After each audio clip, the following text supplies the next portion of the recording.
天界2位尊神连番闯我花界，火神之由我等尚且知晓，却不知夜神是何意图。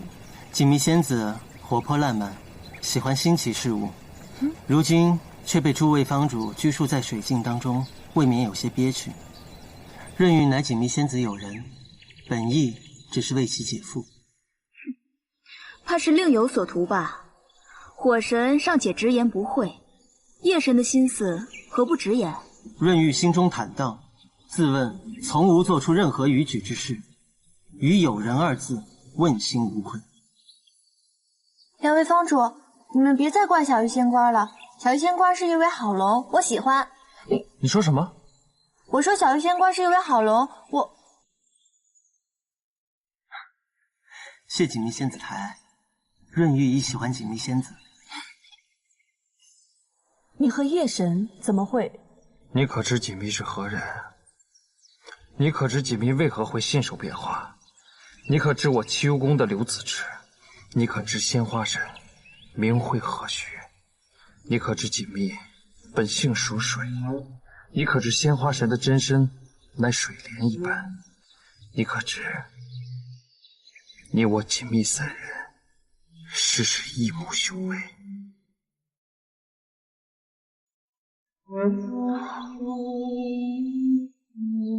天哪，我一颗葡萄哪来这么多鸟兽亲戚啊？这要是真的话，天后岂不是我后妈了？太可怕了。无妨，就算我们3人是兄妹也好。锦觅仙子，我问你，除了我，你可还喜欢旭凤？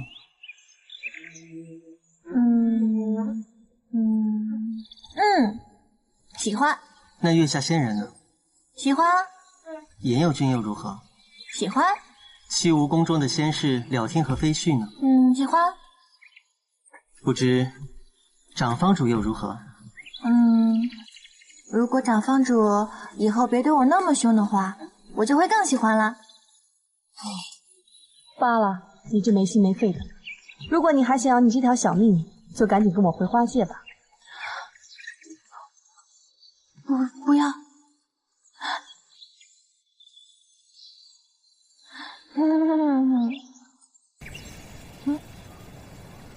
10岁何无用？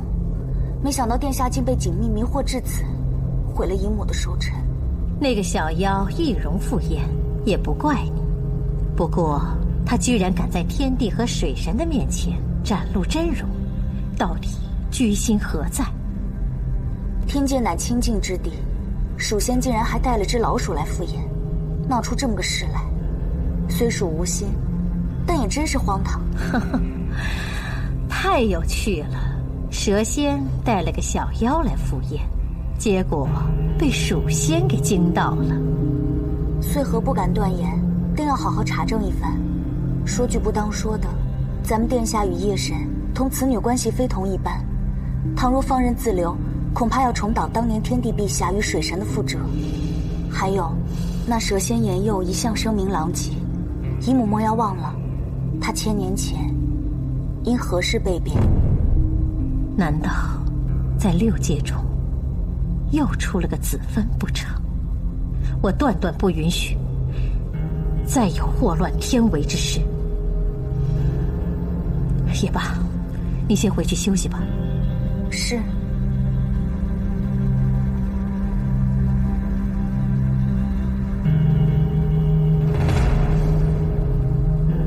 参见天后。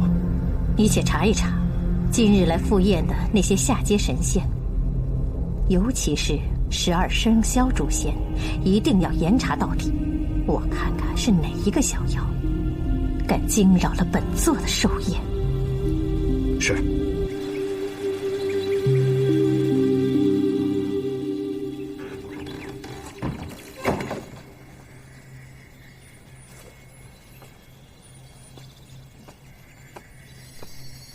锦觅如何？身体强壮着呢，灵力还有些长进。我给他煮了些安神的药物，让他喝下，早些休息。此番锦觅在天界露出了真身，这身世恐怕是要瞒不住了。可笑那火神还以为他与锦觅是异母兄妹，骨肉之亲。哼，凭他也配？叫他误会，彻底死心，有何不好？别忘了，先主是如何惨死，此仇不共戴天。无论如何，锦觅不可与天后天帝之子再有任何瓜葛。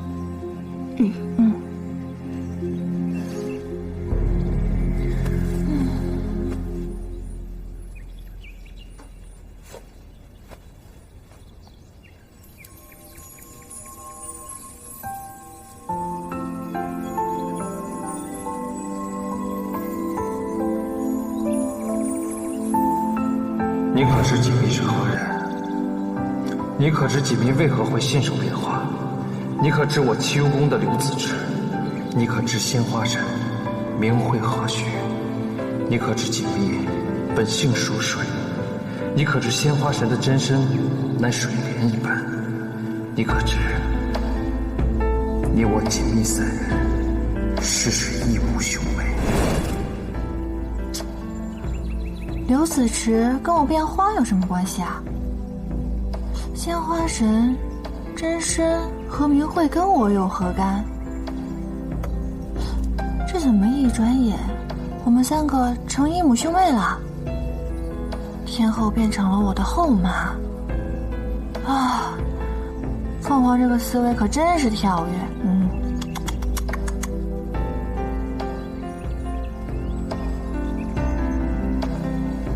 先主要锦觅做个逍遥散仙，别牵扯进这凡尘俗世、男女情爱之中。这秘密，我们肯定能藏一日是一日。何况，锦觅命中大劫未过，实在不宜离开花界。自今日起，我们轮番守夜，宿在院中。是。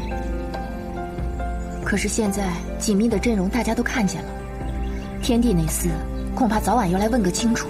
哼，他敢？他要是敢问，让他去花神冢，自己和仙主对峙。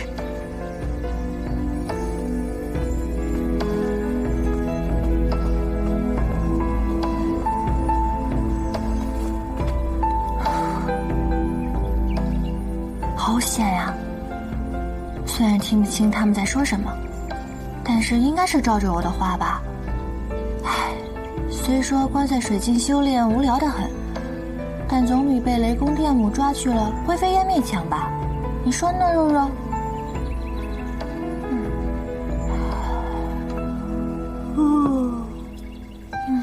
好困啊！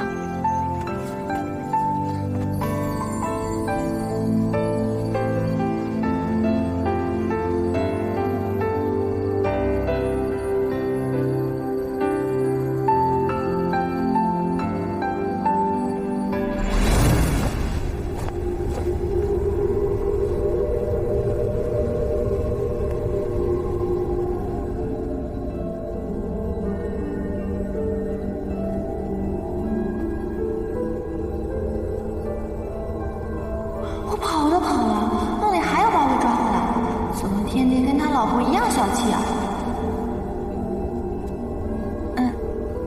冒昧的，将锦觅仙子请至这太虚幻境之中，还望锦觅仙子不要介意。不是找我问罪的，天帝陛下实在是太客气了。哈哈，真没想到啊！居然在梦中跟天帝陛下相遇了，哈哈！此处乃是太虚幻境，乃是仙家魂游修炼之所。偶尔幻境现于凡间，则被凡人称为海市蜃楼，以为是海中天蟾、吐纳之气所成。我初闻此说，也不免为之一笑，以为凡人无知。直到9万年前，我夜游至此，见他踏水而行，步步生莲。隐去之前，他于雾气中那回眸一瞬，我方知晓何为幻境，何为海市蜃楼。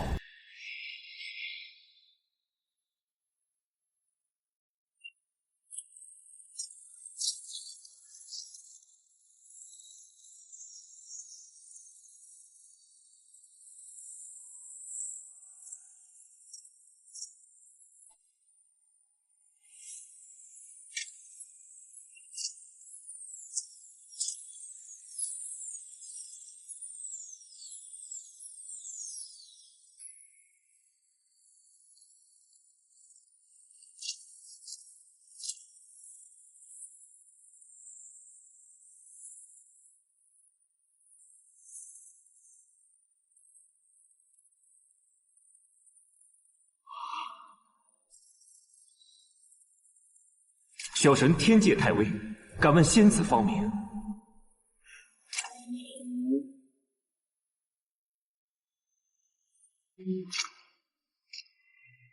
自他逝去，天界从此再无春色。我也许久没有来到此地。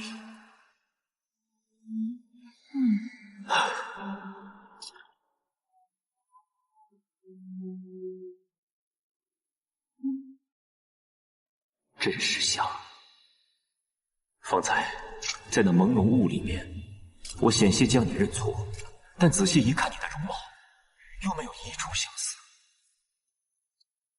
他不爱笑，我与他相识9万年，见他展颜，也不过10次，偶尔一笑，也是转瞬即逝。他不像你这般春光明媚，天如凤堂。若非我，他这9万年间，断然不会只有这么一点点笑容，也不会就这样在疗寂中终了此生。唉，世人已矣，还请天帝陛下节哀顺变。天界与这太虚幻境已于4000年寸草不生，听闻锦觅仙子可以信守栽花，你不妨在此种些青莲如何？怎么突然就扯到种花了？不愧是凤凰他爹，思维都如此跳跃发散。听凤凰的意思，他好像也是我爹。理当尽尽孝。好。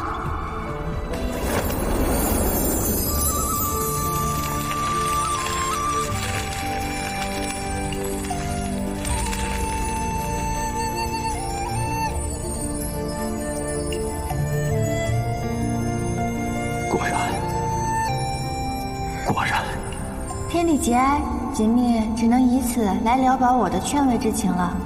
你可知我方才所言乃是何人？锦觅尚且年幼，且常居水境，这所识之人嘛，都是一些蔬菜水果的。像您说的那种万把年才笑一回的深沉之人，实在没有。不过1日笑10回的肤浅之辈倒是多的是。恕锦觅见识浅薄，不知道天帝所说的是何人。方才所言之人，正是花神子芬。锦觅仙子仙龄4000余岁，难不成没有见过子芬？从没见过。真想不到，他竟然恨我至此，连自己的血脉也不肯相信。天帝陛下，您这话可不能乱说呀！这梦做得太奇怪了，天帝好端端的，为什么要进入我的梦中呢？鲜花神明明是半脸，而我呢却是颗葡萄，怎么会是我娘亲呢？这对父子俩真是一个比一个发散。哎，不对，这明明是我的梦啊！看来是我发散了。都怪这凤凰，白日里净说一些有的没的，入梦太深，该醒醒了。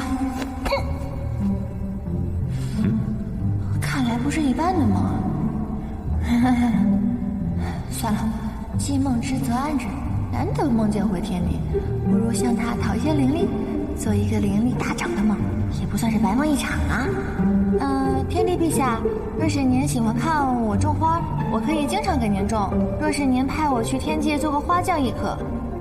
只是这个，怎么了？你有何难处？尽管直言。锦觅呢，灵力不高，虽然平时勤学勉励的修行，但是还是个小精灵而已。栽花种草的伎俩虽略通一二，但还是要凭借万物之力才能够变换，所以让天帝见笑啦。想必是子芬封住了你的元灵。这样吧，我授你一些灵力，你且回去修炼749日，便可修炼出真身。这锦觅如何受得起天帝陛下赐予锦觅的灵力呢？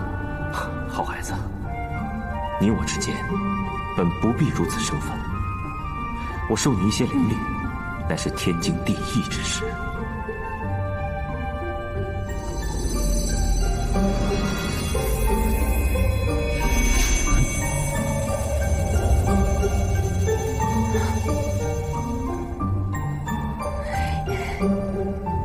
多谢天帝。可是你的修为不深，我只能授你5000年的灵力。5000年。啊！多谢天帝，多谢天帝。若非我数万年前一念之差，众方主也不会与天界为敌，你我也不必夜里才能元神相见，真是委屈你了。啊，不委屈，一点都不委屈。来一晚上就给我5000年灵力，你都不委屈，我委屈什么呀？希望这个梦真的不是一个梦啊！我欠子分的，都会慢慢的补偿于你，只是有一言你要谨记。天帝陛下但说无妨，锦觅定当赴汤蹈火，在所不辞。你要切记，断然不可与旭凤、润玉生出男女情谊，你可明白？嗯，天帝放心，举手之劳，举手之劳。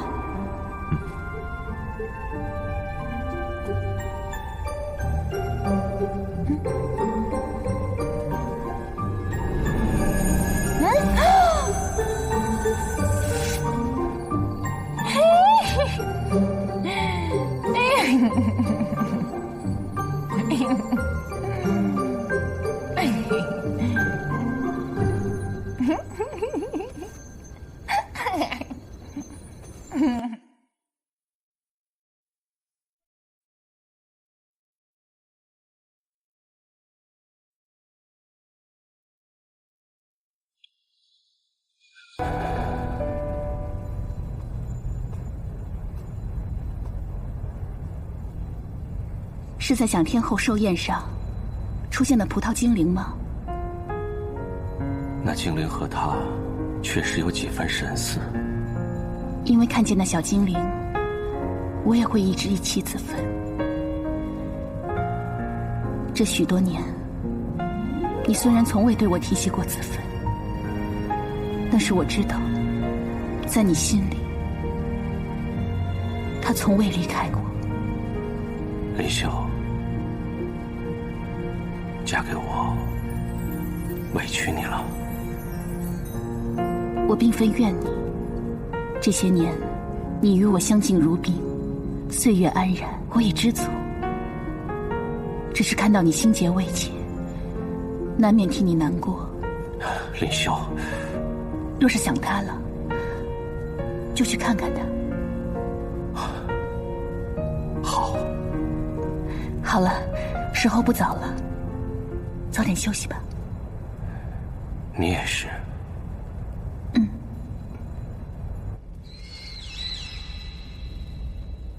你先斩后奏，把那个小妖精放回花界，现在才来谢罪。牧师息怒。你堂堂火神，尊贵的天地之子，平日里这么多双眼睛都在看着你，却与这等不成体统、连仙级都未入的小妖做朋友，甚至不惜为了这个小妖当众顶撞我怎么能够放心？锦觅多次救过儿臣的性命，也正是因为他的法力低微，儿臣不得不出手相助。锦觅年幼无知，离教生疏，但他并无恶意。你告诉我，你真的只是为了报恩，还是对他生了感情了？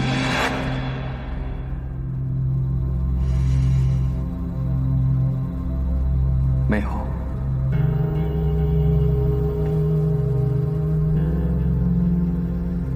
好，那你就答应我，从此不再见那个小妖精，那母神就会宽恕他无罪。昨日，我已在长房主面前承诺，今后与锦觅再不相见，母神可以宽心了。宽心？唉，只有你真正的当上天帝，统领天界，与穗禾成婚生子，牧神才能真正的宽限。牧神又多虑了，儿臣还要赶到教场练兵，先告辞了。若不是我多虑，你能有今日这样的地位？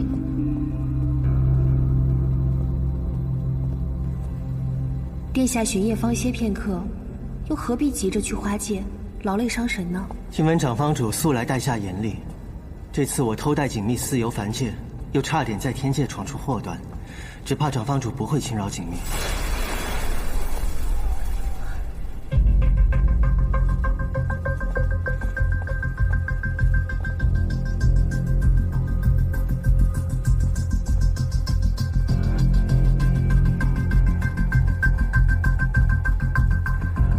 我要去趟花界，你们就不用跟着了。是。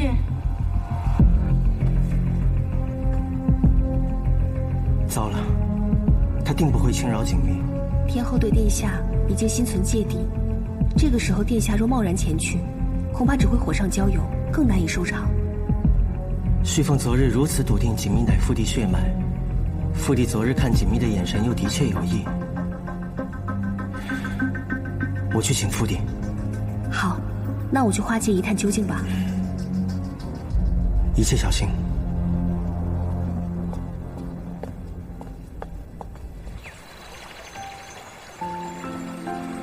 我子金锦觅，此番冒充鲜花神后人，得了天地5000年的灵力，您大人不计小人过，不会怪我吧？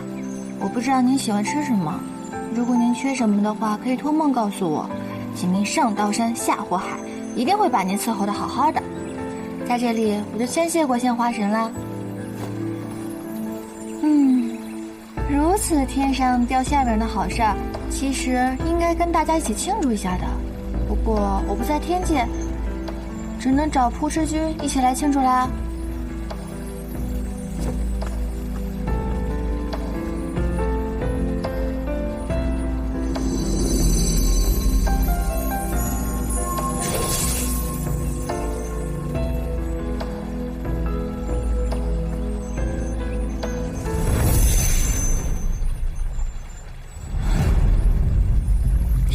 天后娘娘，我之前小试牛刀，能换来扑哧君，没有想到我现在的灵力大涨以后，居然换来了天后娘娘。天后娘娘，您这是干什么呀？在你死之前，我教你一点规矩。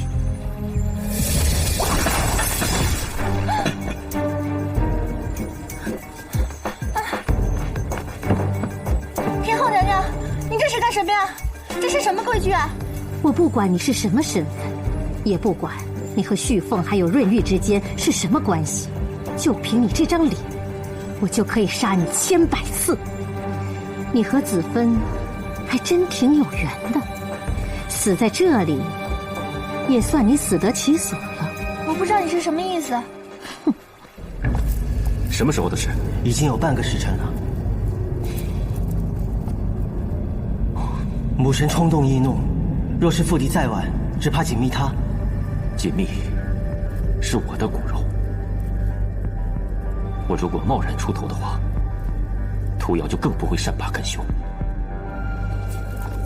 这样，你速速传本座的口谕，就以你母神寿诞之后封赏诛仙，大赦天界之名，将你母神召回来。既然是父帝的血脉，那便是润玉的妹妹，请父帝放心。儿臣必当尽全力护持。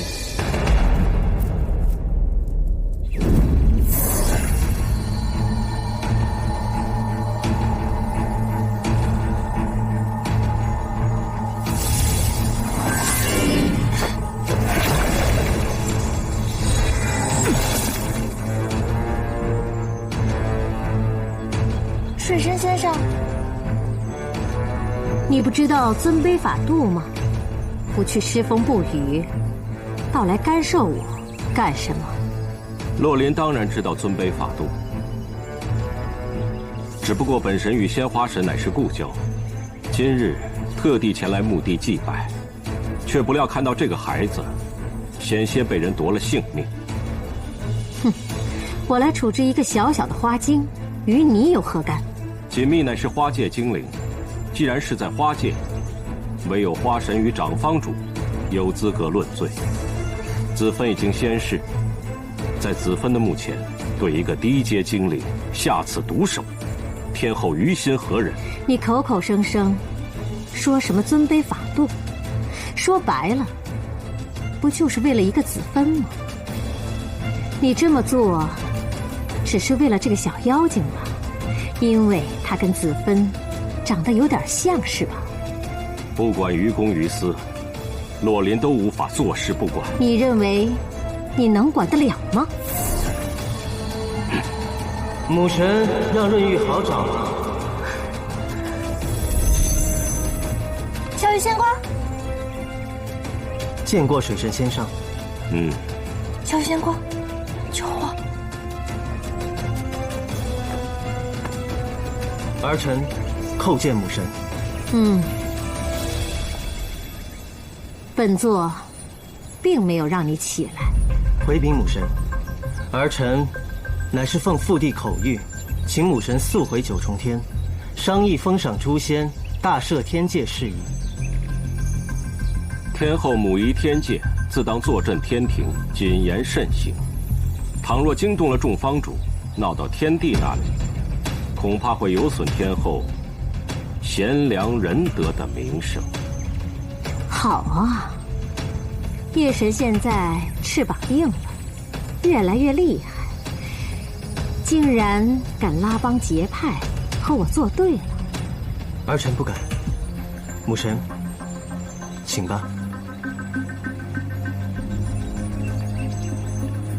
哼！水神先生，锦觅仙子，告辞。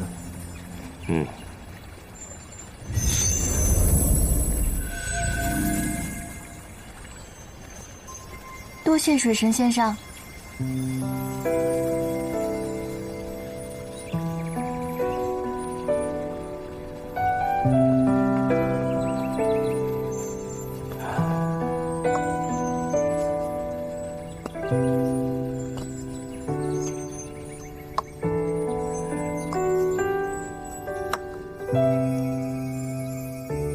锦觅仙子可是在为子芬守坟？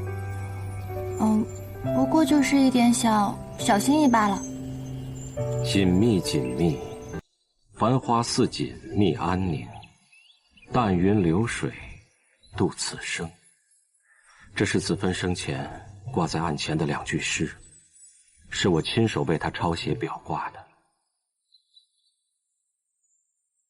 没想到，子芬尚有一丝血脉流于世间。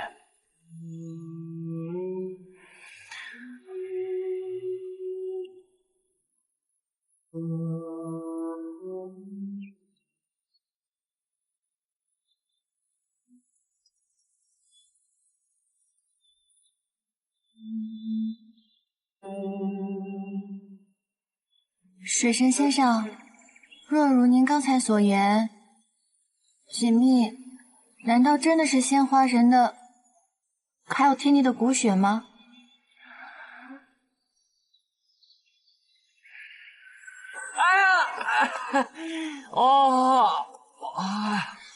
破世君！锦觅，你每次能不能有点准头啊？早被你弄骨折。言有唐突，见过水神先生。言有君可是来花界玩耍？没，言有从来不寻话问了，是锦觅仙子召唤我，方才闯入花界的。你灵力见长啊！难道水神先生也是你召唤来的？你能召唤言佑君，施的是何咒？我的灵力低下，我用的就是一般的召唤术。言佑君的真身乃是水蛇，锦觅可能换水？之前火神说我体质阴寒，所以让我练习了一些水系术法。冰雹变过1-2次，但未试过换水。那你试试呗。我现在好吧，那我今日就当着水神仙上的面试试吧。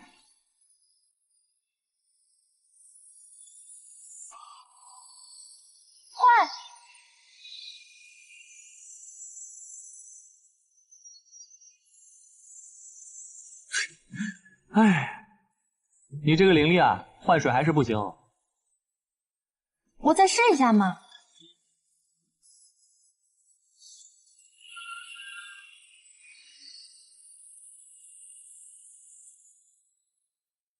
换！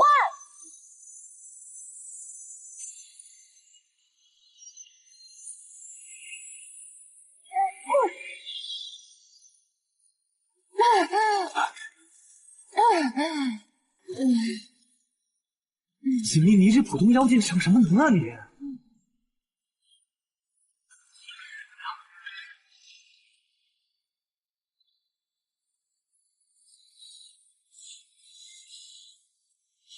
一坨云，好黑一坨云啊！锦觅，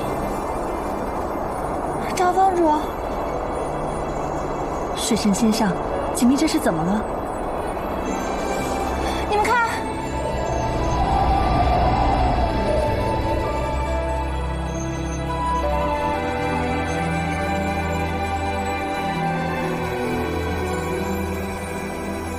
下雪了，我把雪召唤出来了，我召唤出来了。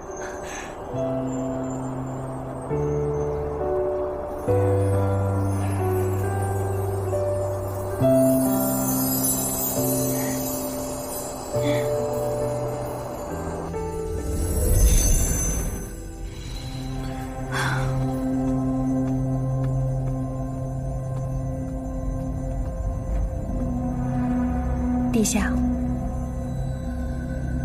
今日为何水神也去了花界？好像是去祭拜鲜花神的。本来天后想对锦觅仙子痛下杀手，毁花神种，没想到水神仙上及时赶到救了他一命，甚至不惜顶撞天后。水神向来淡泊世事，不置于物。这2次见到锦觅的反应，也未免太过反常。我再去花界看看，天后若再有动作，速来报我。嗯。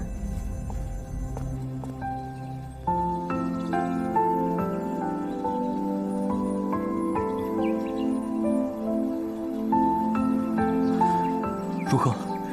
可是灵力耗损太过所致。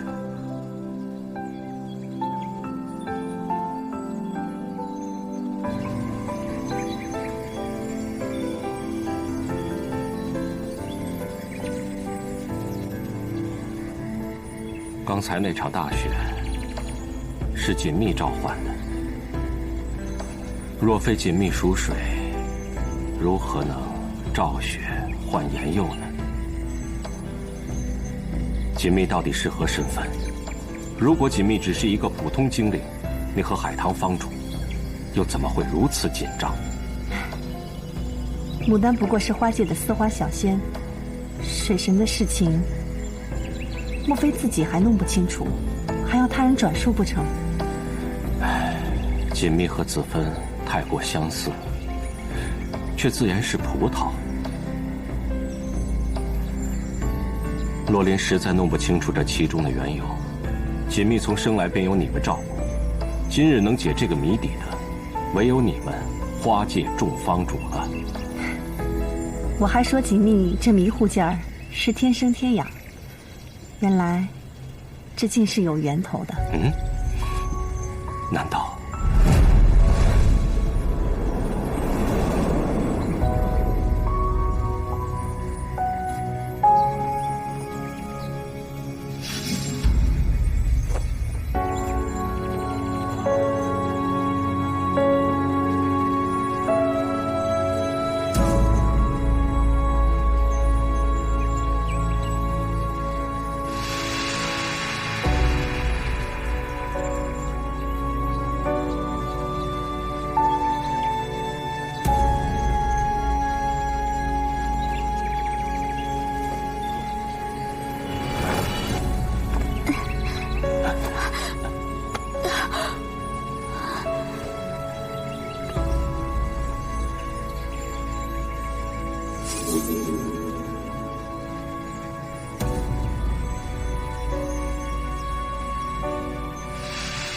难道锦觅真的是？水神问我也没用。牡丹有所言，也有所不能言。我等花界方主曾向主上发过毒誓，若有半分泄露，愿自毁元神谢罪，望水神见谅。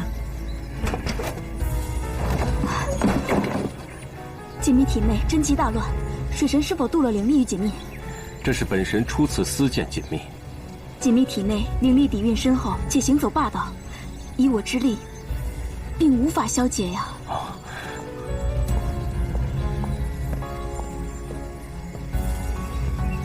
为了锦觅的性命，如今也别无他法了。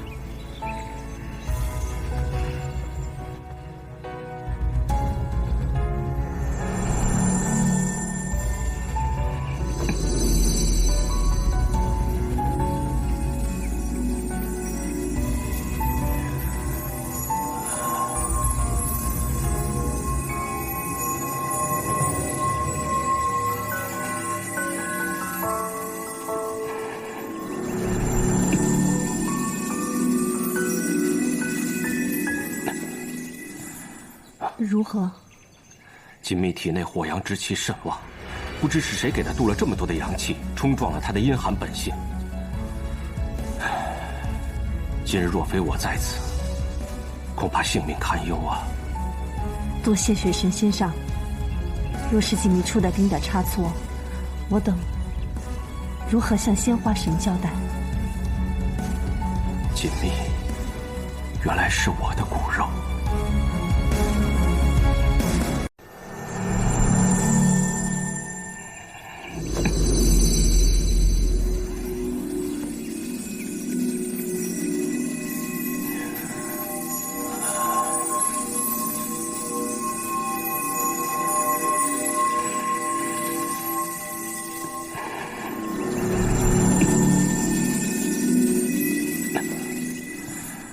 如何？锦觅体内火阳之气甚旺，不知是谁给他渡了这么多的阳气，冲撞了他的阴寒本性。今日若非我在此，恐怕性命堪忧啊！多谢水神先生。若是锦觅出的丁点差错，我等如何向仙花神交代？锦觅，原来是我的骨肉。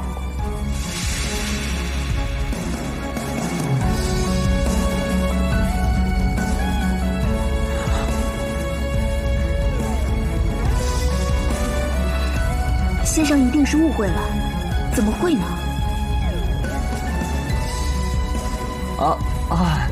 那什么，既然锦觅性命已经无碍，那我就不打扰各位叙旧了，改日再来探访。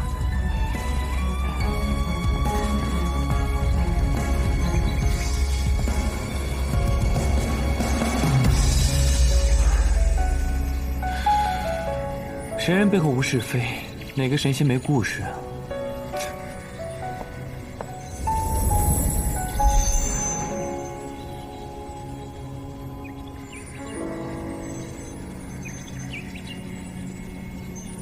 此刻没有外人，你们也不用再瞒我了。我知道你们在子芬面前发过毒誓，我也不会为难你们。方才我已经探过锦觅的元灵，你们想瞒也瞒不住。我只问你们一句：锦觅可是在霜降临世的？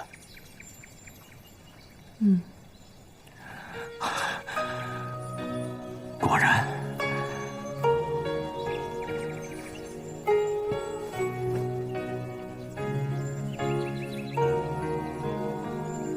蜜儿，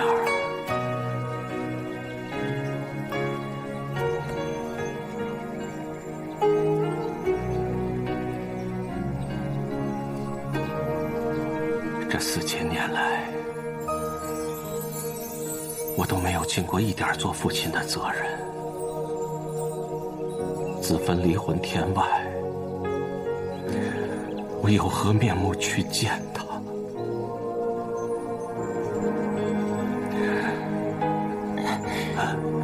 蜜儿，蜜儿，爹爹扶你。来，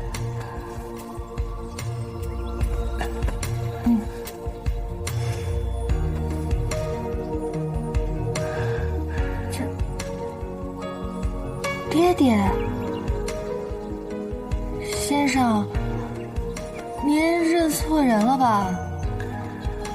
是爹爹我没有照顾好你。你若不愿意认我，我也绝不会怨你。不是锦觅不愿意认您，是先生您认错人了吧？我就是一个普通的果子精，天生天养的，我就算是想坑蒙拐骗，也不敢找您碰瓷儿啊，是不是？傻孩子，你怎么可能是果子精呢？方才我已经探过你的园龄了，你确实我与子芬的骨血无疑。子芬，哪个子芬啊？偌大的6界，谁敢不要命撞这个名讳？鲜花神，我是鲜花神的孩子。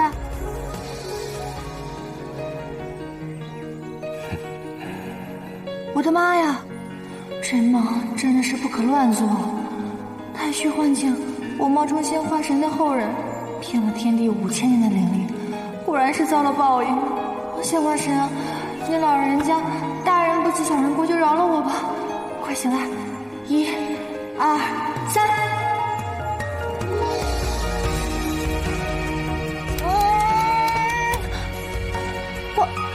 我不是在做梦，是真的。我做了4000年的果子精，我现在是一滴水啊，还是一滴花啊？你的元神想必是子芬用迦兰印给你封印住了，所现真身并非实体，也因此你的灵力修炼有所阻碍，人身也显得略稚嫩了些。等爹爹带你去师尊玄灵斗母元君那里寻求解数，就可以还你原来真身了。赵方主，他说的是真的吗？仙主隐瞒此事，本是想要护你周全。既然你已经在天界露出了真身，便是瞒不住了。有水神仙上护着你这个闯祸精也好。现如今爹爹遍地中马，昨天见一个，今天又见了一个。不过连长方主都这么说，多半是真的啦。没想到我也有爹爹跟娘亲了。爹爹，您真的是我爹爹吗？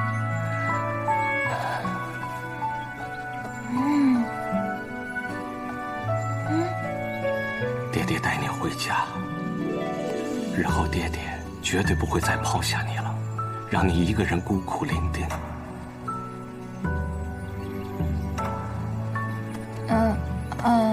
好说好说，都好说。不过，你们都说我是鲜花神的孩子，可是鲜花神已经仙逝4000多年了，我连他一面都没有见过，不知道他长什么样。你母亲虽然不在了，可还有爹爹呀，只要有爹在，爹爹会永远陪着你的。啊，对了，蜜儿啊，现如今你身上火阳之气甚旺，你是从何得来的？解铃还须系铃人，现下当务之急就是要把这个人找出来，取回你身上相克的灵力。我不是我要的，是他给我的，他给我的，我也要还吗？都什么时候了，还想着灵力？不还，你就等着吐血吐死吧！不是，是昨天夜里天帝提我的元神去太虚幻境，是他给了5000年的灵力，跟我没有关系吗？天帝，他与你说了些什么？他说，他也是我爹爹。笑话！真是化天下之大忌，这般厚颜无耻之徒，怎配做天界之主？哼！若非天帝，仙主怎会魂飞魄散，含恨而终？言他是锦觅的弑母仇人也不为过。爹爹，我呸！他也好意思？海棠，你方才说什么？子芬究竟因何而去？4000多年了，你们究竟想要瞒我到什么时候？仙主因何而去？说起来，水神仙上当年亦贡献过一份力。今日，我就是违背当年对仙主立下的誓言，自毁元神，也要将真相说个明白。天下男子皆薄幸，如今锦觅长大了，却一个个要捡现成的爹爹来做，当年却在哪里？你知不知道仙主为保下这个孩子，拼尽了一身的护体修为？4000年前，锦觅咕咕坠地，仙主合眼之时，正是水神小登科之夜。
先上春风得意，看桃花尚且来不及，又何尝有闲暇念及旧人？够了，海棠，锦觅还在里面。若是让锦觅听到这些，我们万死难辞其咎。锦觅也要被牵扯进这上辈人的恩怨情仇中，何必呢？难道说子芬是死于天元208612年霜降，而不是13年夏至？花界隐瞒子芬死讯近1年，为何？当年，海棠，你连我的话都不听了吗？众方主当年都向仙主立过誓言，仙上就莫要再逼问了。二位房主今日小桃桃找回爹爹，千万莫再让他伤了心。现在就进去陪陪他吧。如果仙上想要叙旧的话，与我老胡叙叙便是。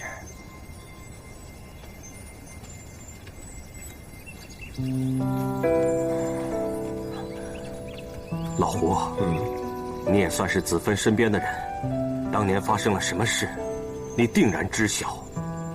仙主既然一直想要保守着这个秘密，恐怕就是不想让仙上增加更多的烦恼。不过，既然仙上不愿意做一个糊涂的傻瓜，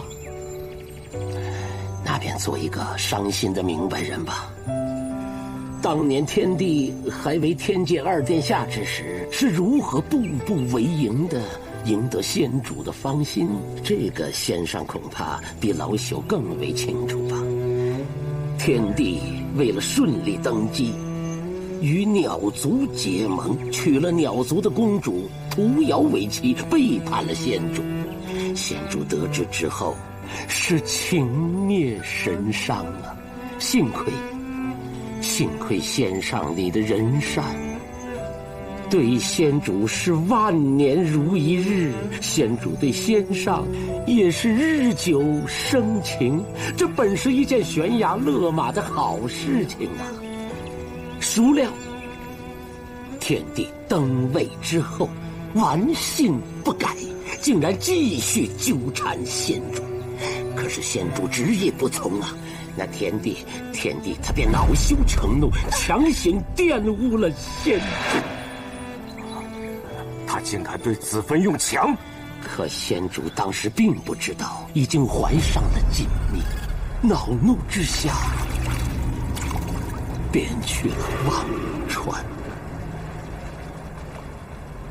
姑娘，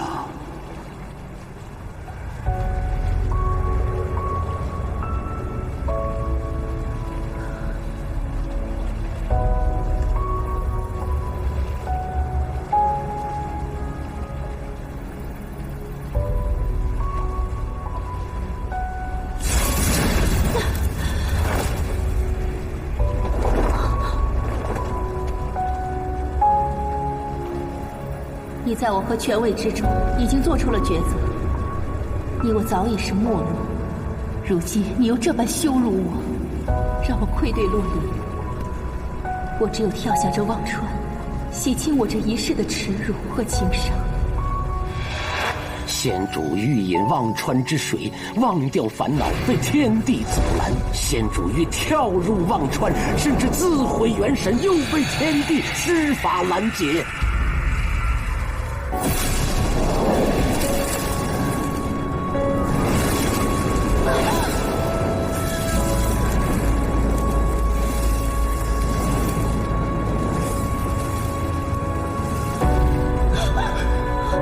我是天帝，整个天界都是我的，我不准你死，更不准你忘记我。放开我！放开我！放开我！天帝将仙主拘禁于七武宫中。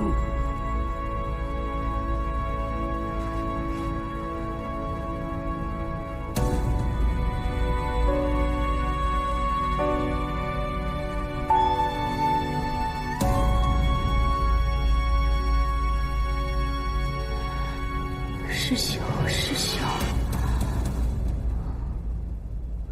师兄，师兄。为让仙主死心，天帝密谋为仙上与封神指婚，并故意让仙主听到。水神封神到！陛下，专程召我和林秀，所谓何事？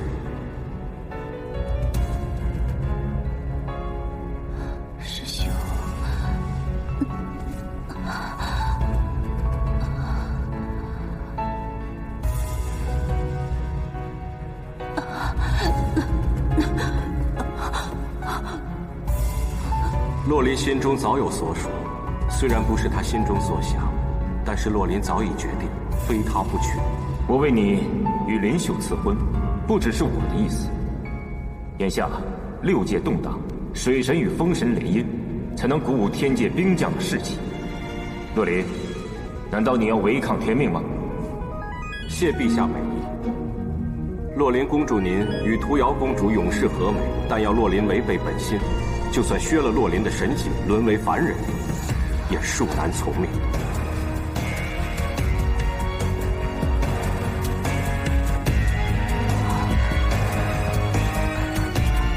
陛下息怒，林秀与洛林自分，同门修炼千万载，情同手足，实在是不能夺人所爱。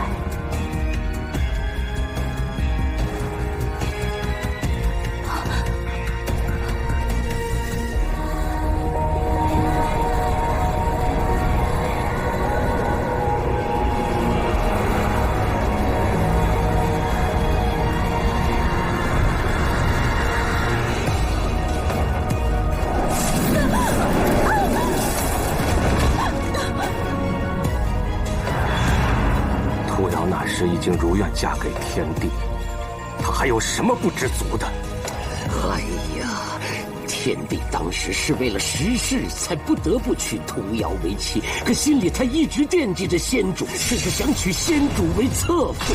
让屠瑶知道了，焉能不恨他？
我拒婚之后，曾来花界探望过子芬，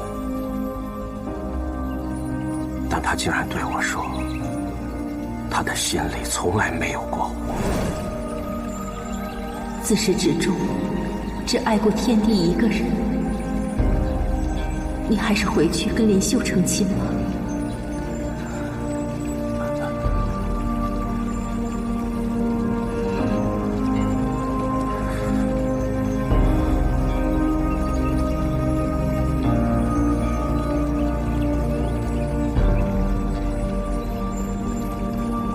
仙主陵园屋内也被毒火焚烧至重伤，他自知时日无多，便冷言冷语地对仙上，希望仙上能够放下他。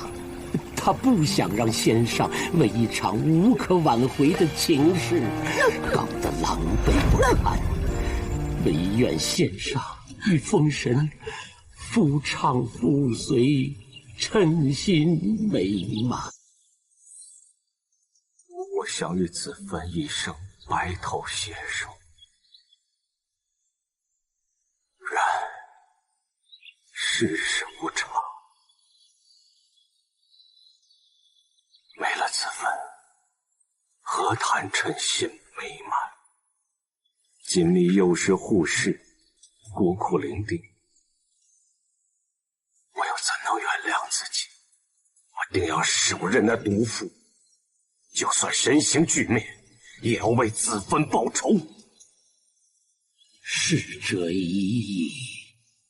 仙主元神俱灭，就算你为他报仇，他也不可能往生。况且，仙主的遗愿就是希望这花界太太平平的，莫再有冤冤相报。仙主怕小葡萄像他一样耽于情事，郁郁而终，所以令众房主严守这个秘密，让葡萄终日以男装示人，10000年不得逃出这个水境，并由老夫我时时看管。本以为小桃桃这辈子能快快乐乐，无忧无虑，谁想到天意弄人啊！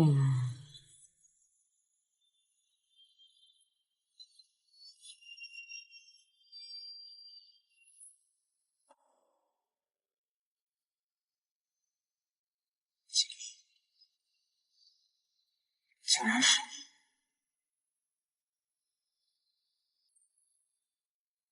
你！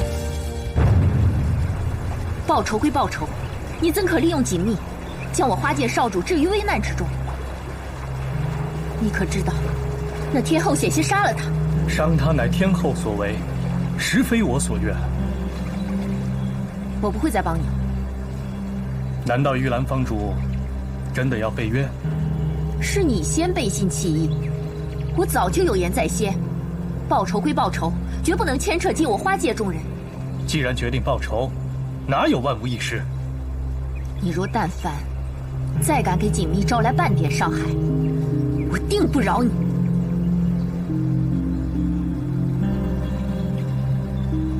长房主一向铁面无私，法度严密，不知你我结盟之事，如果传到他的耳朵里，玉兰房主下场如何？不论如何，如今你我在同一条船上，既涉水，焉能收手？请好自为之吧。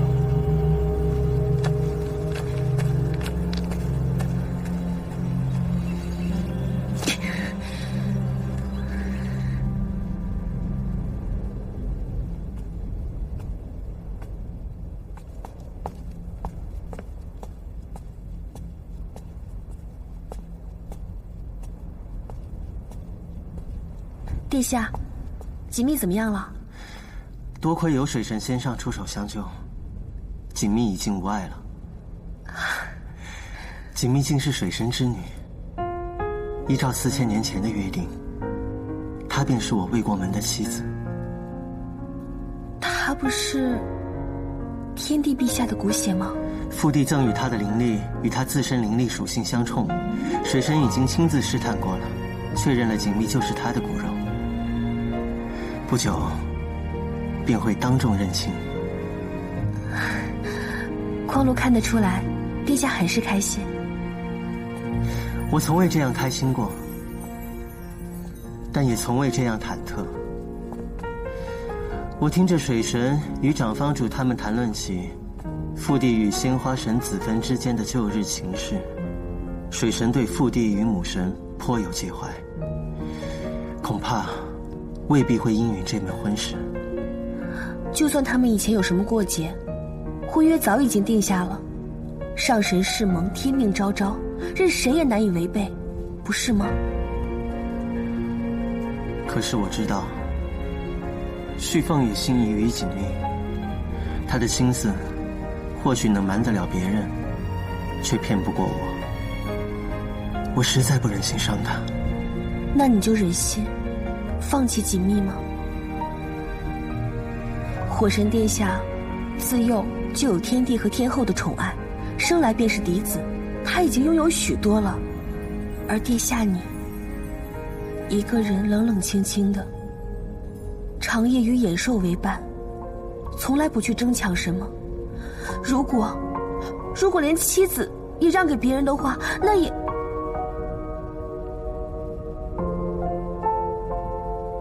一次，旭凤，我就这一次对不起你，往后我再100次1000次的还你，你会怪我吗？长方主，今日站在这里，你如实给本座交代，锦觅到底是不是本座的骨血？先主英明在上，陛下问多少遍，牡丹都只有一个答复：锦觅并非陛下血脉。你休要瞒我，子芬乃是天元208613年夏至产后而亡。若按时间推算，锦觅正是本座的骨血无疑。陛下弄错了，锦觅并非夏至出生，而是前一年的霜降日所生。本座知道，当年是本座对不起子芬，令他含恨而终。我也知道，你们都为他抱不平。可是这几千年来，本座一直在找机会，来弥补当年的遗憾。你们也不想看到锦觅变成一个无父无母的孤女吗？陛下莫非忘了，当年先主因何而逝，因谁而逝？就在前几日，天后寻至花界，毁先主方冢，锦觅险些命丧天后之手，陛下不会不知吧？倘若陛下还顾念一丝往日情分，就莫再将先主唯一的血脉置于危境中了。天后那边，长方主尽管放心，我自会去斡旋，让他乃至整个天界都接受锦觅。区一个锦觅，何敢劳烦天地费神筹谋？到时帝后失和，天界动荡，锦觅可担待不起。天界多歧路，当年先主以上神之尊都屡遭暗算，何况一个孤弱的孩子？锦觅有花界这方遮风挡雨之处足矣，还请天帝放他一条生路。也罢，此事需从长计议。但你须知晓，虽时过境迁，本座却初心未改。本座有朝一日一定要与锦觅相认，我要风风光光的把她接回天界，也算对子芬的在天之灵有一个交代。既如此，牡丹拭目以待。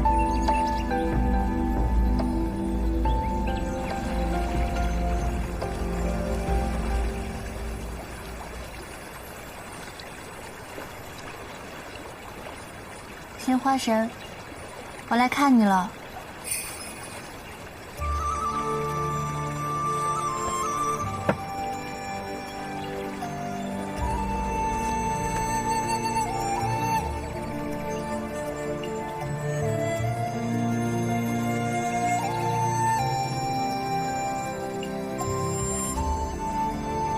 那我现在是不是可以叫你一声娘亲了？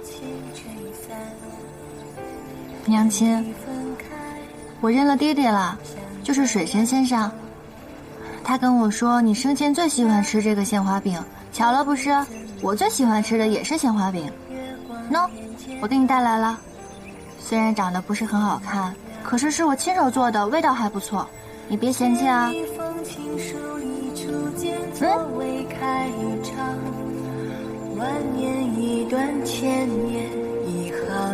说实话，这4000年来，我一直都在想，我会跟你在什么样的场景相见，可是竟然没有想到，是以这样的方式重逢。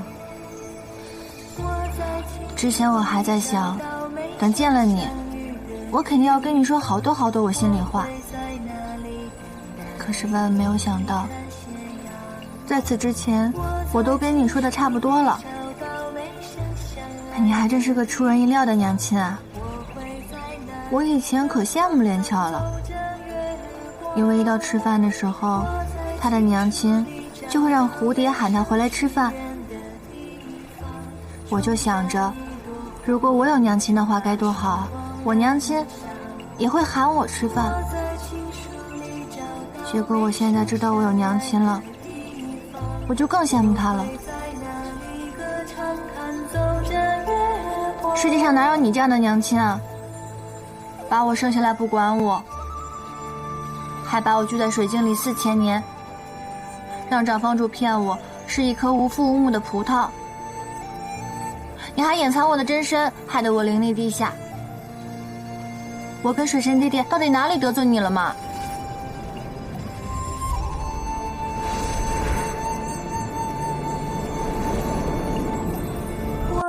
情书里找到没生相遇的地方，我会在那里等待，一起看斜阳。我在情书里找到没生相爱的地方，我会在那里歌唱，弹奏着月光。我在情书里算了，虽然你对我不够意思吧，但是好歹也是你把我带到这个世界上来的嘛。好了，我要走了，我跟爹爹以后会好好的，等我以后有时间了再来看你吧。我走了。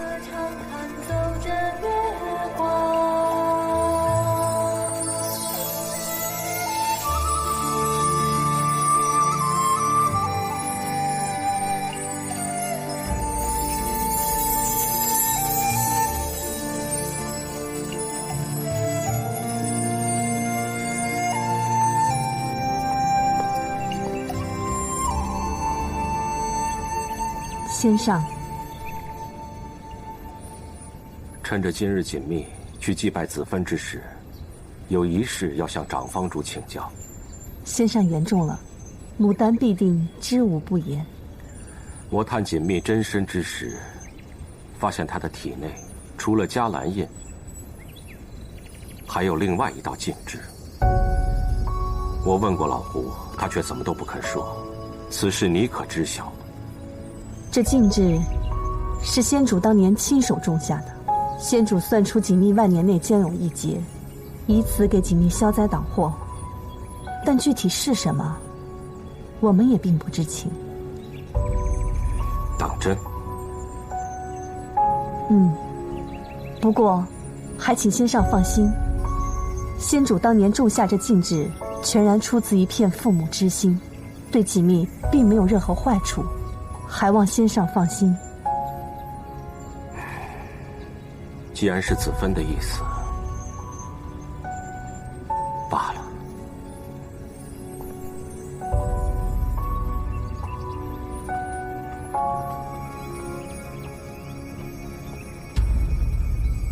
张姐，水神是锦觅的生父，我们为什么不把允丹的真相告诉他？水神先上一向心慈手软，顺应自然。以他的脾性，要是知道这允丹是压制锦觅天性的，多半会将它取出。万一要是应了仙主谶语，锦觅遇到了万年情劫，到时候我们又如何向仙主交代？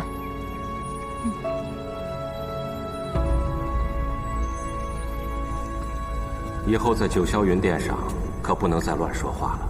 放心吧，弟弟，我就在那儿乖乖的坐着，听你们说话。我不多言不多语，我也绝不跟天后对话，这样他就拿我没什么办法了。天后若是再为难你，也不用怕他。嗯。水神先生，水神先生，蜀仙。水神先生，这是去往何处啊？啊，带小女去一趟九霄云殿。啊，这是小女锦觅，蜜儿，快见过蜀仙先生。先生好。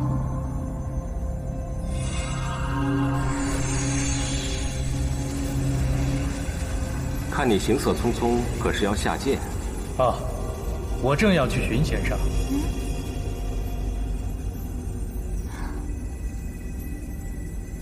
蜀仙寻我所为何事？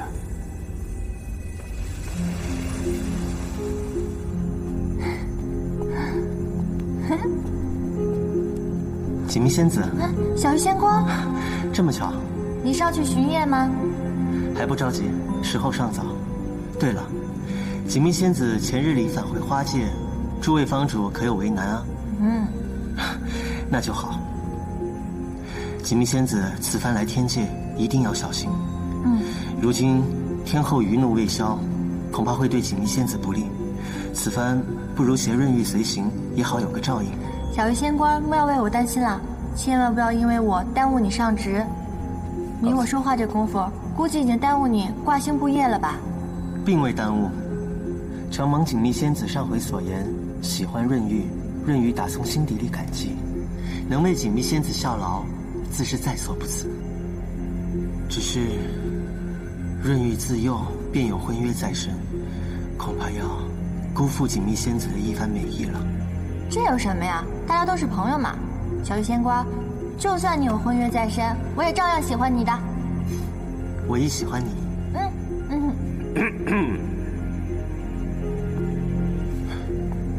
润玉见过先上，适才大意，不察先上神迹，还望先上见谅。承蒙锦觅仙子上回所言，喜欢润玉，润玉打从心底里感激，能为锦觅仙子效劳，自是在所不辞。只是润玉自幼便有婚约在身，恐怕要辜负锦觅仙子的一番美意了。这有什么呀？大家都是朋友嘛。小鱼仙官，就算你有婚约在身，我也照样喜欢你的。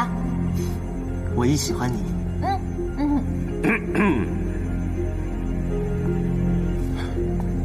润玉见过先上，适才大意，不察先上神迹，还望先上见谅。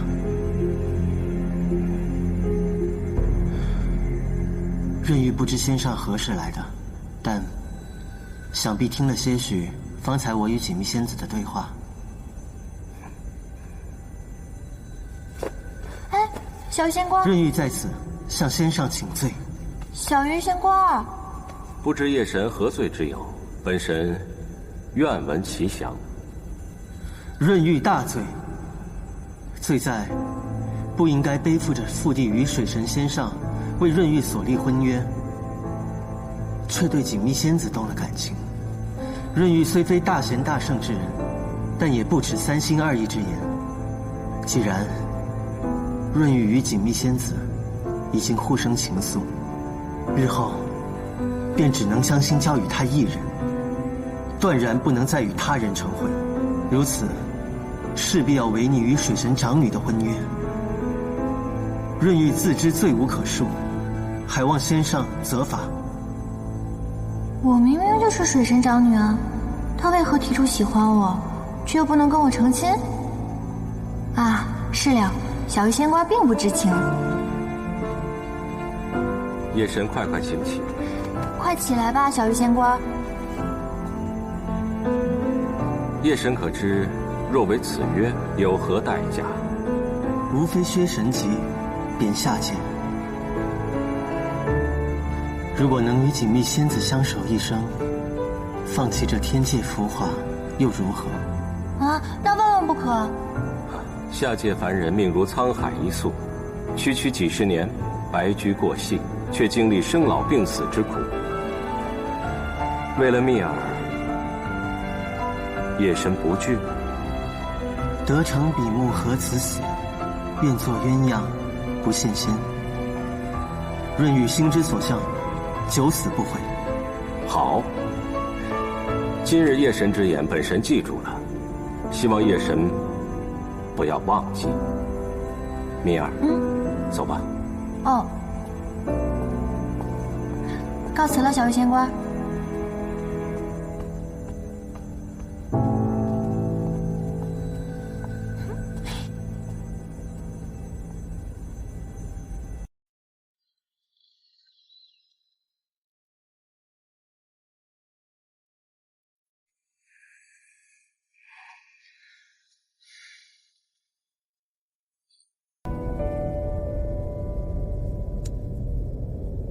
别怕。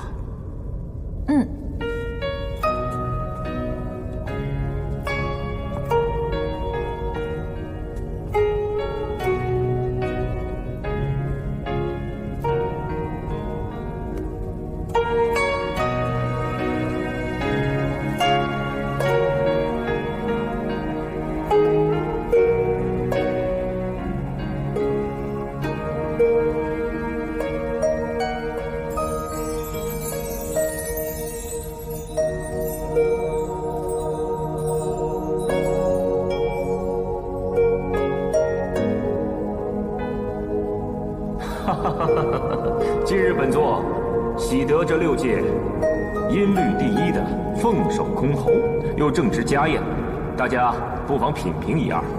难得我儿文武双全，又抚得一手好琴。我从旭凤小的时候便教他，琴道乃大自由之境界。如今星辰日月江海，人情世故百态，旭凤皆能信手拈来，化之为琴。只有我儿才配得起这6届第1凤首箜篌。天后教子有方。启禀陛下，水神先生求见。好，水神颇懂音律，正好让他品评一下。快快有请。是。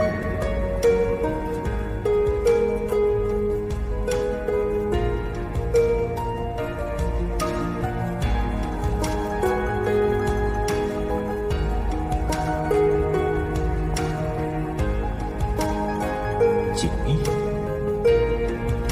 蜜儿，凤凰。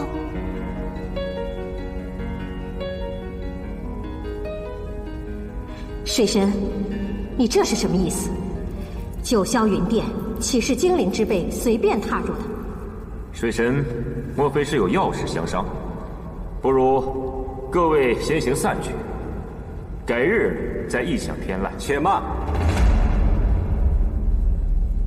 也不是什么大事，只不过想请天帝收回小女身上这5000年的火阳相冲之力。小女？正是。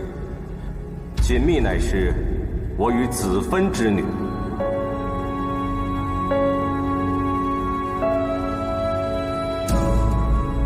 什么？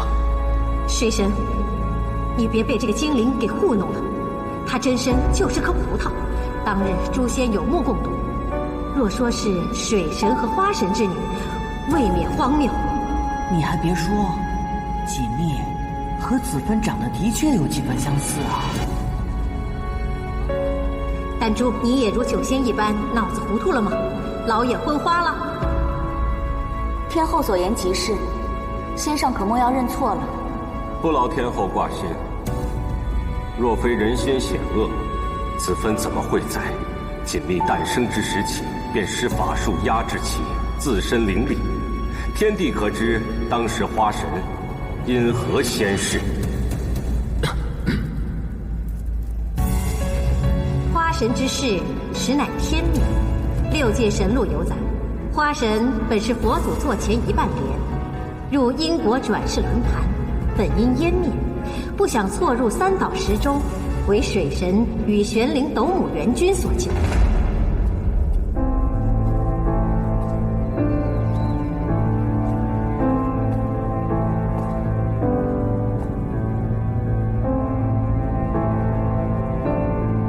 一旦踏上大殿，便回不了头了。天后早在旭凤涅槃失踪之后，就深深忌惮于我。若真与水神结下姻亲，天后绝不会坐视不理。况且，匡禄以为，为了自己心爱的人，哪怕遇到一些误解与阻碍，也是值得的，不是吗？我心下有数。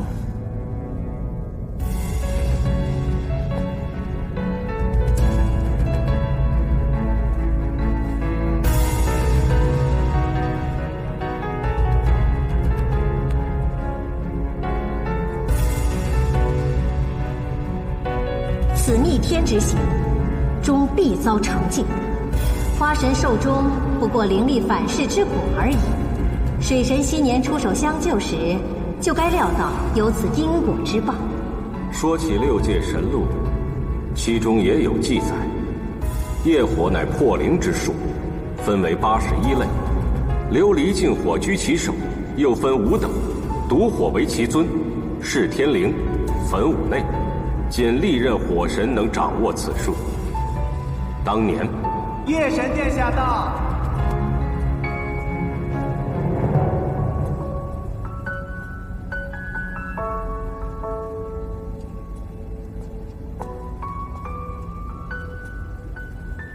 润玉见过父帝，见过母神，见过水神先上。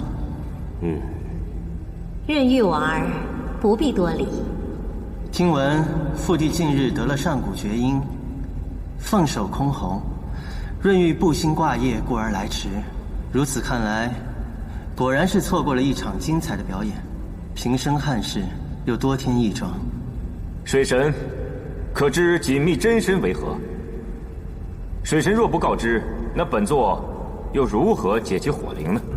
锦觅生于霜降之夜，能栽花换水，体质极寒，真身乃是一片6瓣霜花。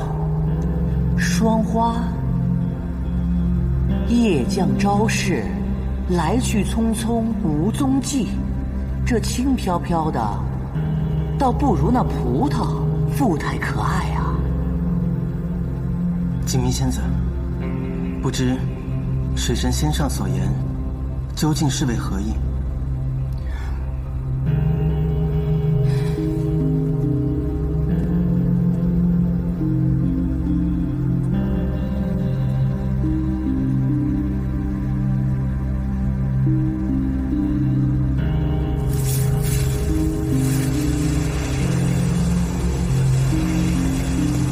果然体质阴寒，非我所出。真是太可惜了，5000年的灵力啊！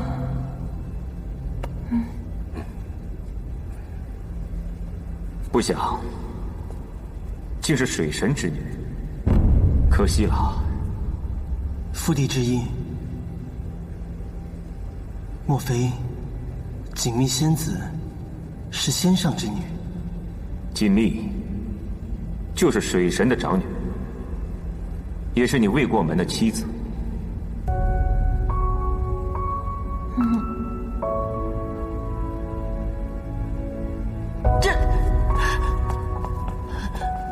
蜜儿许配给了润玉，那凤娃怎么办呀？认爹爹套餐吗？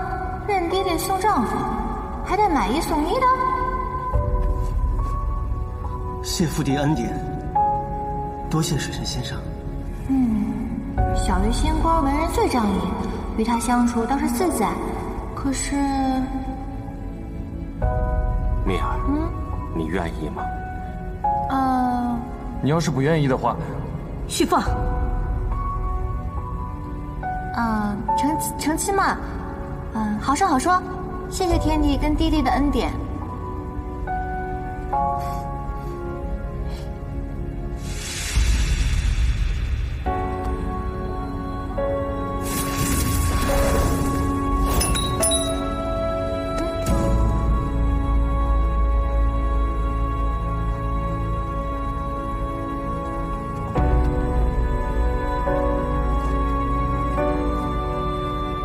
不如锦觅仙子就先别这根葡萄藤吧。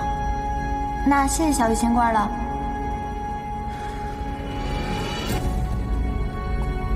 听闻前段时间火神在凡尘不慎遗落这环帝凤翎，不想竟被锦觅仙子错失，现在也该完璧归赵了。这个本来是我捡的，不过这件凤凰已经送给我了。旭凤，你还不快点收好！今日可真是个吉日。如今水神仙上得女归，夜神得妻正，火神失误返，真是可喜可贺，三喜临门呐！好了，今天就到这里。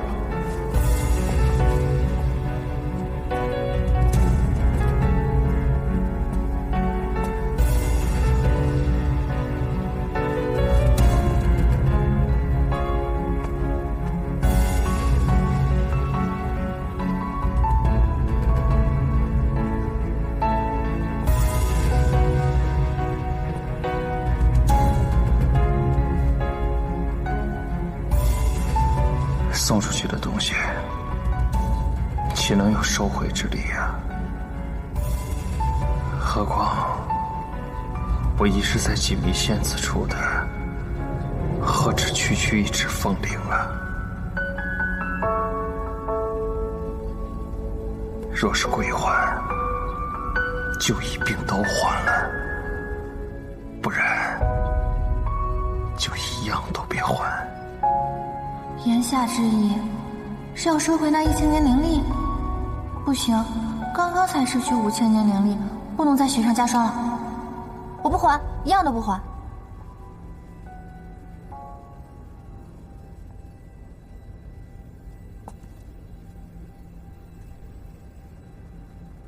明日戌时，留此池畔，等我。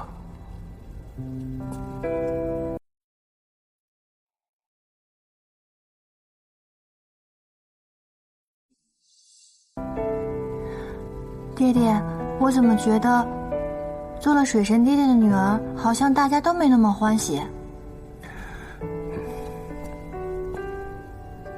锦觅仙子自己欢喜吗？嗯。锦觅欢喜，水神欢喜，润玉也欢喜。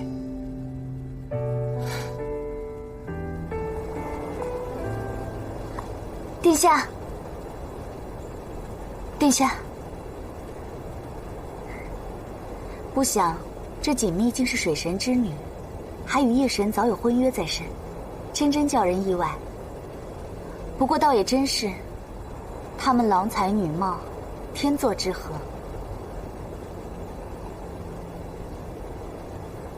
天作之合？难道不是吗？这可是天帝定下的婚约。那又如何？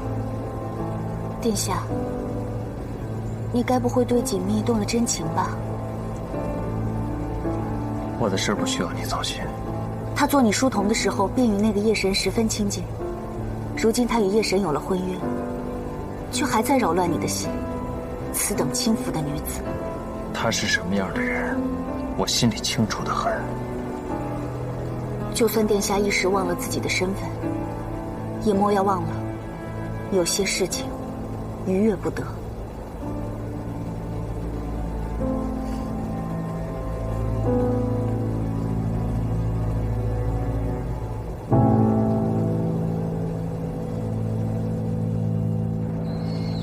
未曾想，你与子芬竟然还有一个女儿。当年的子芬经历了那么多，我们竟一无所知。若是若是你我都知道子芬的性子，若是能重来，恐怕结局也是一样的。若不是当年听信天地谣言，我又怎会与你结为夫妻，这般伤害子芬？都是我的错，都是我的错。要说错，皆是我的错。我不该听信天地，害了子芬，也耽误了你。我们要替子芬讨回公道。我何尝没有这样想过？子芬之所以隐瞒你我，恐怕也是担心我们会为了她不顾一切。她如此煞费苦心，我们要再莽撞行事，岂不是辜负了她？她向来都是替别人考虑。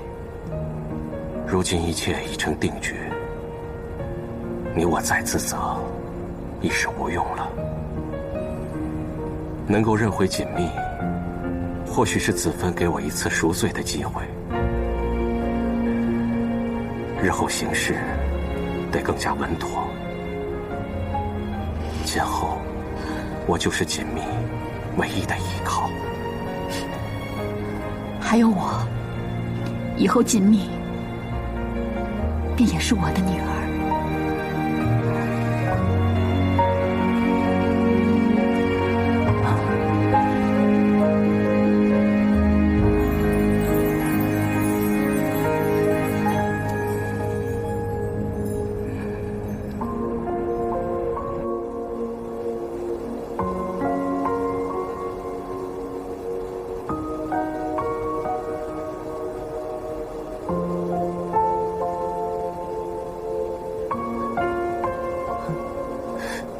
凤娃，凤娃，你干嘛一个人杵这儿啊？脸色还这么差。世事无常，谁能想到锦觅是水神之女呢？唉，葡萄没了，光剩皮上那层霜了，凉飕飕的，都不那么可爱了。哎，对了，凤娃，这对你来说可是件好事啊，因为他跟你可是没有半分血缘关系的。该高兴的是润玉，她现在是润玉的未婚妻。哎呀，几千年前的老黄历了，既然是未婚，那便算不得夫妻啊，你还是有大把机会的。叔父啊，看好你哦。方才在大殿上，我知道锦觅不是父帝的女儿时，我不知道有多欢喜。可紧跟着，他和润玉又世事难料啊。凤娃，你不会是想要放弃吧？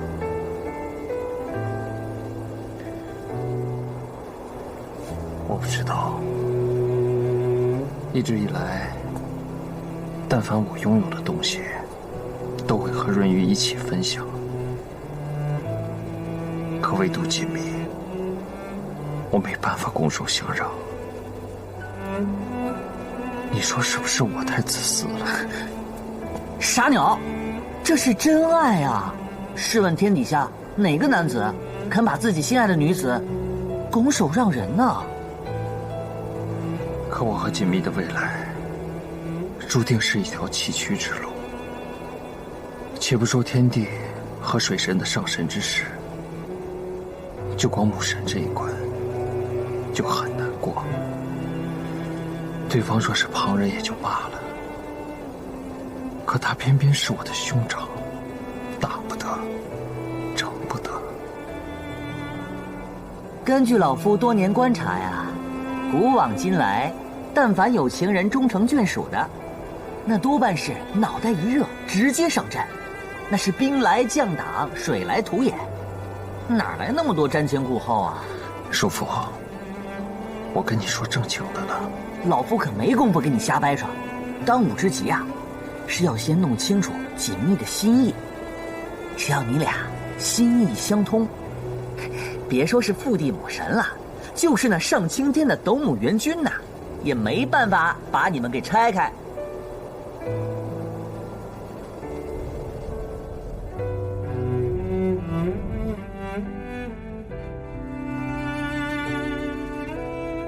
只要你俩心意相通，别说是父地母神了，就是那上青天的斗母元君呐，也没办法把你们给拆开。若是归还，就一并都还了，不然就一样都别还。我不还，一样都不还。殿下，东西准备好了，搁这儿吧。是。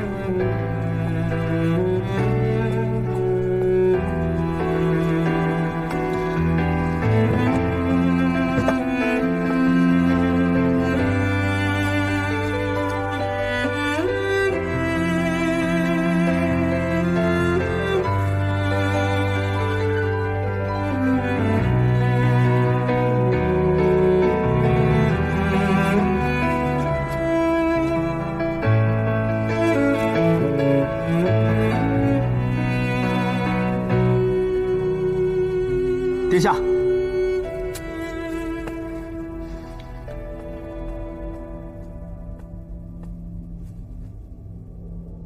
查得如何啊？自打黑衣人最后一次出现，潜入了水神的落香府，属下便日夜派人在门外盯梢，但始终未见其再现身。这期间，只有蜀仙频繁进出，与水神下棋。属下认为这二人嫌疑最大。蜀仙？可黑衣人修的是水系术法，蜀仙乃是一介散仙，修的是土系术法。属下明白，属下这就去查。站住！你明白什么了？你去查什么呢？水神。谁让你去查水神的？殿下适才。你有确凿的证据吗？水神和夜神有翁婿之谊，他们二人修的都是水系法术。这天界能伤殿下的，除他二人不做他想。你一拍脑门子就能想到的办法，别人自然也会想到。此事无非是两种结论，或如传言所说，想谋害我的人就是夜神和水神，但是痕迹又太过明显，以二位的心性和谋略，不至于出此下策。或者，这个黑衣人在下一盘大棋，意在挑拨我和夜神、水神之间的关系。但是无论如何，这两个目的都没有达到，他们不会善罢甘休的，一定会再次现身。所以我现在倒是觉得，此事不宜声张，盯还是要盯的，但是要外松内紧，最好营造出一种不再继续往下查的假象，这样把大部队撤回来，派几个机灵点的暗中打探。属下明白，去吧。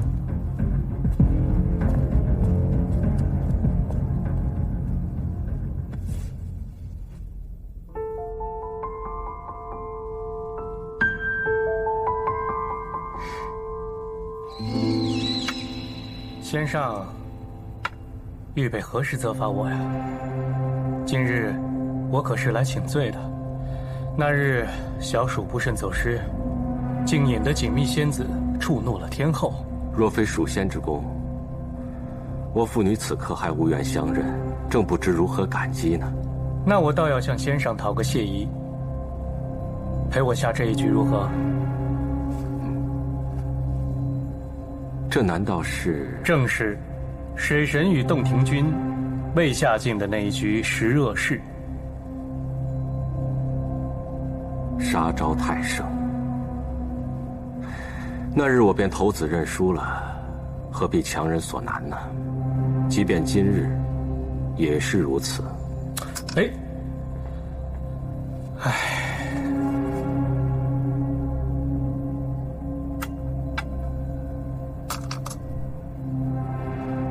如此轻易认输，这棋下得好没意思啊！不如我让先生二三子。今时今日，你我对弈，哪里还在乎什么输赢？只不过是图一个心境清明罢了。蜀仙回去要好好劝劝洞庭君，常诵清净经，显其欲，而心自静；诚其心，则神自清。洞庭君日日忧思前尘往事，心境怎会安然？难道先上你就毫不在意那些曾经令你痛苦不堪的伤心事吗？人世几回伤往事，山行依旧，枕寒流，何必徒增烦恼，顽执不化呢？先生修为超凡，心怀悲悯，在天界德高望重，一呼百诺，便是这洞庭君也甘愿俯首。难道非要做一个闲云野鹤方外之仙，岂非可惜？我生性不爱争斗，又不贪恋权位，朝堂之事素与修仙背驰。现下我寻回女儿，不求繁花似锦，但求淡云流水，安度此生，何必强人所难呢？我知道此番劝你不动，然洞庭君也无法奈我何。这一局平。先上的棋艺又精进不少啊。万物负阴而抱阳，充气以为和，须是天意。时候也不早了，我就不多留蜀仙了。好，那小仙就告辞了。请留步。回去告诉洞庭君，道也无名，无为而无不为。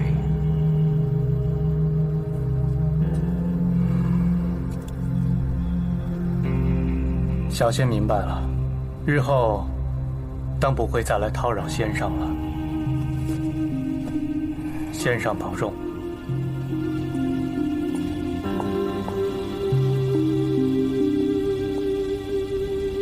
那锦觅扮作书童，在弃无宫里与殿下朝夕相处，殿下怎能不被他迷惑？还好他与夜神早有婚约，可算是断了他的念想。还好，你没看到昨日润玉着急认亲的样子吗？这位夜神大殿可不像我们旭凤这么单纯，他心思重着呢。他这么着急跟水神缔结亲事，可不就是为了早日可以跟旭凤分庭抗礼吗？凭他也配吗？看来你和旭凤的婚事要早日定下来，先下手为强，巩固旭凤的地位，绝了旁人不该有的心思。男女之事，自然是两情相悦才能水到渠成。我这一个巴掌也拍不响。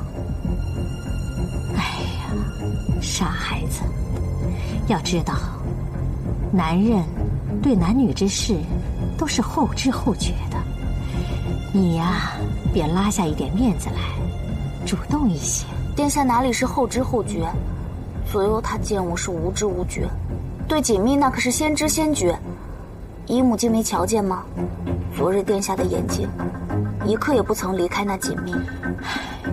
火神殿下到。你先到后面去，我探探旭凤到底是何意。是。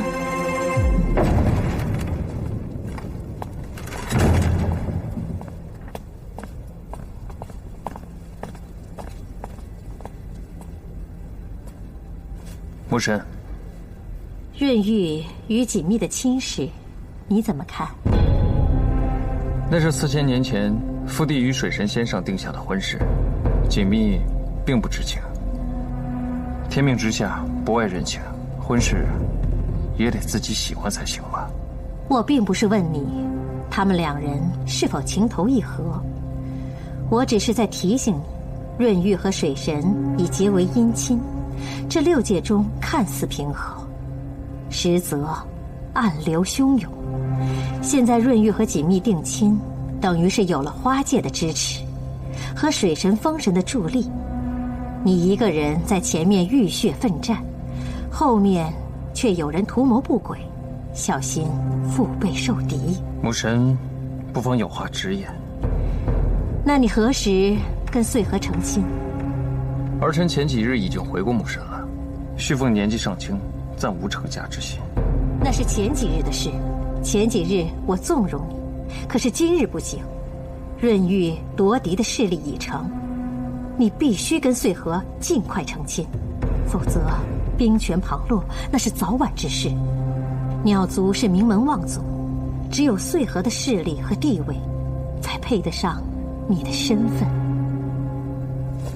说儿臣不孝，我无法娶穗禾为妻。为什么？儿臣与母神不同，儿臣只想与自己心爱的人厮守一生，并没有母神那般雄心壮志。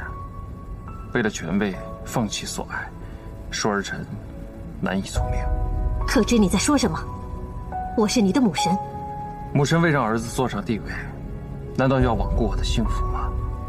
母神跟儿臣说的这些话，儿臣出了这子房云宫便会忘了，一个字也不会向旁人提起。也请母神忘了吧，儿臣军务在身，告退。你必须得牢牢记住这些话。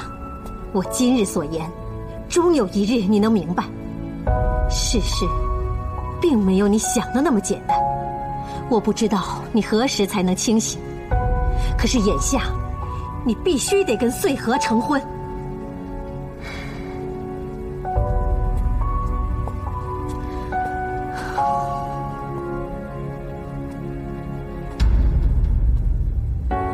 穗禾，你莫要怨他。